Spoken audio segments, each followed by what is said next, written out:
Did you know you don't need a Chromecast to mirror your Android screen? That's right. If you want to share your photos, videos, games, or even apps on a bigger display, there are other simple ways to do it. Let's break it down. Most modern smart TVs already come with a built-in feature called Miracast or wireless display. This means your Android phone can connect directly, no extra hardware required. All you need to do is open your phone's settings, go to Connected Devices, or Screencast, and look for your TV on the list.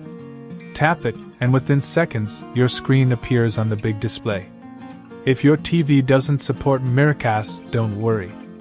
Another option is to use apps like AirScreen or Screen Mirroring, which you can install directly on your smart TV or streaming device.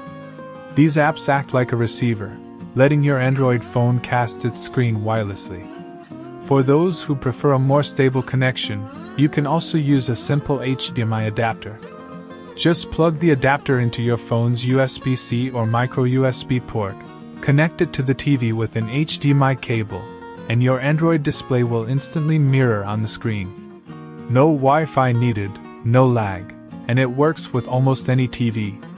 Casting without Chromecast is great for sharing slideshows, watching YouTube videos, playing mobile games, or even giving presentations at work or school. It's all about convenience, and you don't have to spend extra money on special devices. So, the next time you want to show something on a bigger screen, remember, Chromecast isn't the only option. With Miracast, third-party apps, or even a simple cable, you can mirror your Android screen quickly and easily. Try it out, and you'll see just how powerful your phone really is when it takes over the big screen. Thanks for watching. If this video was useful for you, make sure to subscribe so you never miss our upcoming content.